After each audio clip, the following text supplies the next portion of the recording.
In Brazil, Rock in Rio Festival in January last year. And then later on in the year we went on and we did a concert in Auckland, New Zealand, and some in Australia and some in Japan. He was always the quietest member of Queen, while Freddie Mercury commanded the stage. Brian May tore through solos, and Roger Taylor thundered on drums. John Deacon stood still, calm, controlled, forgotten by some, underestimated by most. But what if the silence wasn't peace? What if it was protection? From the chaos, from the betrayal, from the band he once loved? After decades in the shadows, John Deacon finally opens up, and the truth is, nothing like the legend we thought we knew. To the world, Queen was a perfect machine, but behind the scenes, John often felt like the outsider. His bass lines helped shape the band's biggest hits, from Another One Bites the Dust to You're My Best Friend, but he was never truly given a voice. Meetings were held without him, creative decisions made while he was absent. Freddie and Brian were the stars. John, just the engine no one thanked. He pushed on in silence, but resentment grew. His attempts to bring more songs to the table were brushed aside, arguments turned into cold shoulders. By the late 18s, John had already emotionally checked out, long before the public noticed. Freddie's death shattered Queen, but for John it did something worse. It broke whatever was left of his purpose.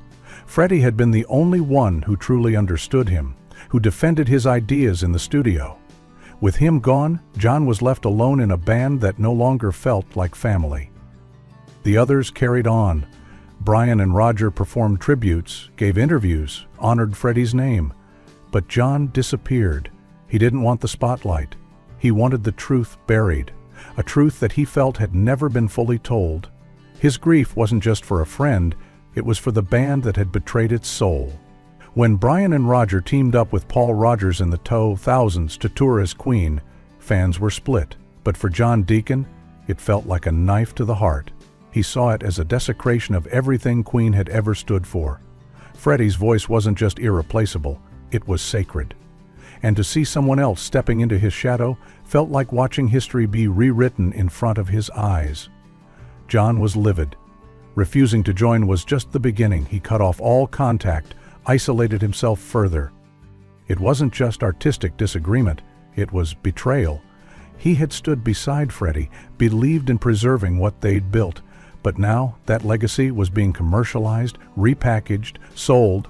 Behind closed doors, emotions exploded. John accused them of selling out, of dragging Queen's name through the mud. Brian and Roger fired back, saying he was clinging to ghosts frozen in the past. But John saw it differently. He was guarding the grave of something beautiful, and he wasn't about to let anyone dance on it. For the film first, and they dubbed it onto the film. And then when we came to do the album, we actually rearranged a lot of the tracks, made them, longer, and wrote more lyrics and tried to make them into fully fledged songs. Before Queen became legends, the band was already a storm brewing behind closed doors. Tension didn't just bubble, it boiled. John, quiet but meticulous, often found himself cornered between Brian's perfectionism and Roger's overpowering personality. Every rehearsal felt like a battlefield where his voice was drowned out, his instincts overlooked. When John brought in songs, they weren't just ideas, they were pieces of his soul. And yet, they were met with mocking glances, half smiles, or outright dismissal. One particular session turned volcanic when a disagreement over writing credits with Roger spiraled into shouting. John threw down his bass and stormed out, shaking, breathless, furious. "The beginning of the end," he would later say, with a bitterness that never left his voice. He wasn't asking for praise, just recognition. But instead of camaraderie, he found condescension. And nothing stings deeper than being silenced by the very voices that once called you brother. Even as Queen raked in millions, financial tension boiled like a ticking time bomb. John wasn't just cautious, he was consumed by the need for fairness, desperate for a voice in a machine that treated him like background noise. He wanted equal distribution, equal say, but decisions were often made behind his back, as if his loyalty was expendable. One lucrative licensing deal in the mid-19s blindsided him. He learned of it not from his bandmates but from the press. The betrayal was seismic. He didn't just feel excluded, he felt betrayed by the very people he'd sacrificed everything for. He confronted them, and what followed wasn't a conversation, it was a rupture. Voices exploded, decades of tension pouring out like poison. Allegiances were tested, lines were drawn, and trust, already splintered, shattered like glass. From that moment on, something in John broke. The business behind the music became a battlefield, and the bandmates he once called brothers became strangers in tailored suits. He had walked into Queen with open arms, and now all he could see was the door. Despite refusing to perform, John still shared in the band's royalties. Critics called him a recluse, others whispered greed, but the truth was more complicated, much darker. John had sunk into a crushing depression. The silence wasn't arrogance, it was a cry for help disguised as withdrawal. He stopped attending meetings, stopped giving interviews. Even his bandmates struggled to reach him. Phone calls ignored, letters unanswered. His world had collapsed into shadows. Fame, once exhilarating, had turned venomous. Every spotlight now felt like interrogation, every handshake a transaction, and without Freddie, the music felt hollow. John wandered his mansion like a ghost, silent rooms, drawn curtains, unanswered knocks. Not even the sound of his own bass could pull him back. It wasn't just a break from the band, it was an escape from a life that had broken him. There was a night, never mentioned in interviews, never printed in liner notes, when John nearly vanished for good. A sterile hotel room in Tokyo. The band had just finished a thunderous show, thousands of fans screaming their names, but the only sound John heard was the blood pounding in his ears. He sat on the edge of his bed, trembling, staring blankly at the hotel phone. His suitcase was packed, his passport in his pocket. No note, no message, just silence and a growing ache in his chest that felt like the walls were closing in. The lights, the pressure, the alienation, it had all become a prison. He didn't want the riches, he didn't want the crowds, he just wanted peace.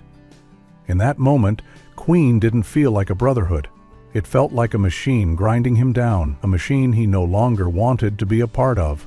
His hands hovered over the phone, seconds from calling for a taxi that would take him straight to the airport and out of the band forever. But then the phone rang. It was Freddie. Somehow Freddie had felt the shift. "Don't do anything stupid," he said gently. His voice wasn't commanding, it was pleading. That single conversation dragged John back from the brink, but something in him broke that night. Not just a piece, but an entire part of his soul.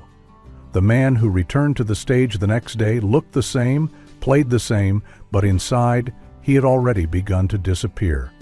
Years later, as Queen began publicly discussing collaborations with new singers and floated bold ideas about reviving the band's legacy, they extended one last olive branch to John Deacon. A formal letter, typed, signed, carefully worded, an invitation to rejoin, to reunite, to resurrect what once was. But the silence that followed wasn't hesitation, it was thunderous. John didn't just decline, he refused to acknowledge it entirely.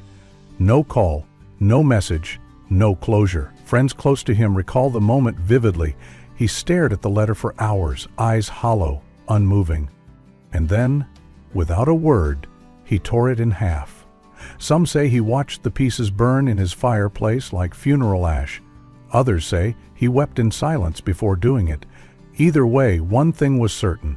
The man who once stood behind Queen's heartbeat had no intention of helping them resurrect a corpse.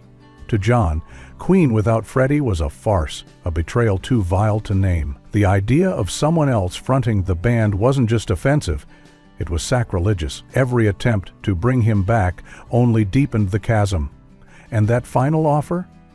It wasn't reconciliation, it was salt poured into a wound that had never healed. This wasn't bitterness, it was pain turned to principle, fury sharpened into silence.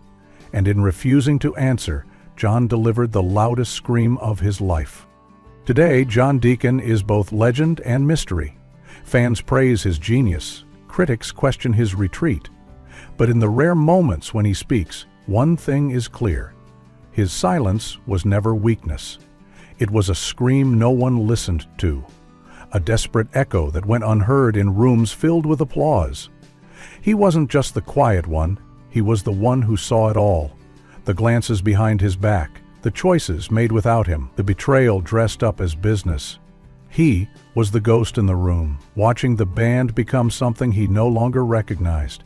He carried the weight of a band fractured from within, and when that weight became unbearable, he didn't just retreat, he vanished.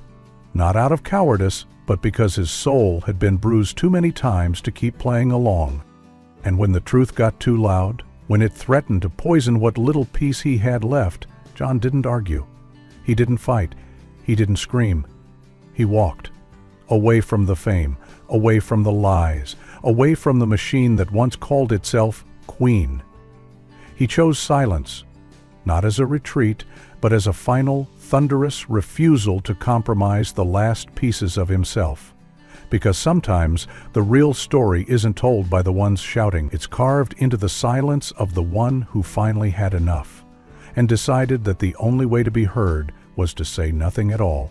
John Deacon didn't fade away. He made a choice to preserve his truth, even if it meant being erased from the picture. And in that absence, in that quiet rebellion, he left behind a legacy more powerful than any encore. The sound of a man who walked away before the music destroyed him.